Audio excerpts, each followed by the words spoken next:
So good day mga utol. Today is February 23, 2026. So time check natin is 10:58 AM.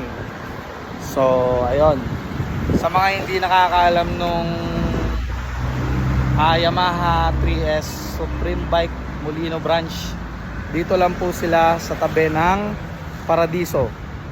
And ilalapag ko po sa baba yung maps namin para hindi kayo maliligaw. So we're here to review the MIUI 125 and MIUI 125S. Number 1 nung 2021 to 2016. So ito, pasok tayo. Ito yung display area natin. Okay. So ito yung re-review natin ng unit.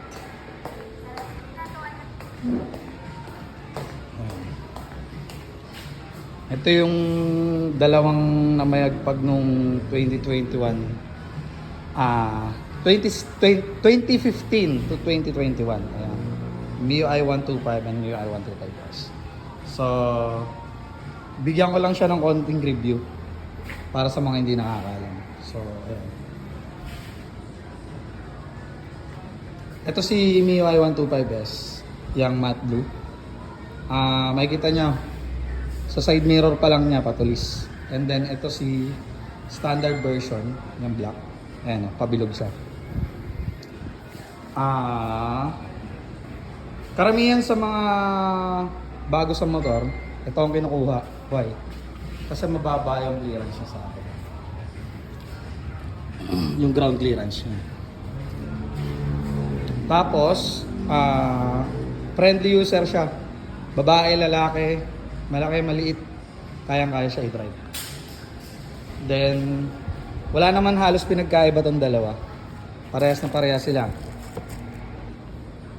Sa U-Box, fuel tank capacity parehas 4.2. Bali ang pinaka-advantage lang ni S version is meron siyang stop and start system. Ito. Ayan. Sige, pakita natin sa inyo.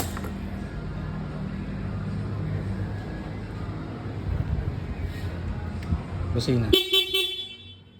Tignan natin sa S version. Sa S version, meron siyang ganito. Ito yung automatic stop and start. Yung pag 5 seconds kang nakahinto, mamamatay si engine, and then ang gagawin mo lang, igagas mo lang siya para mag-start ulit.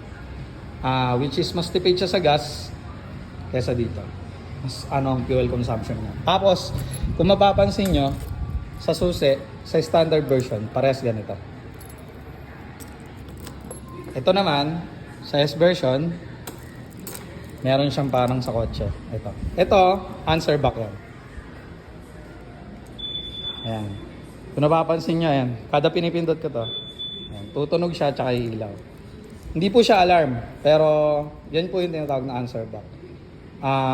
Para po saan yan? For example, pumunta kayo ng mall, then maraming kaparehas yung motor nyo na kulay, makikita nyo siya kagad.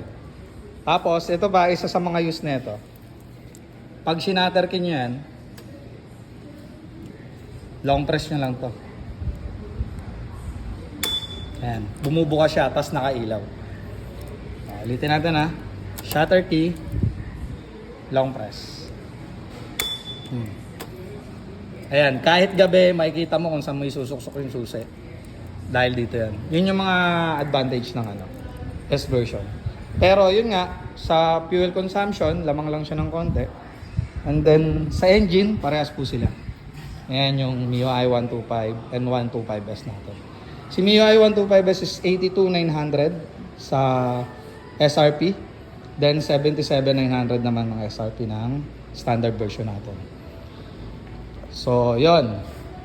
Kung may katanungan, pwede naman mag-inquire sa baba.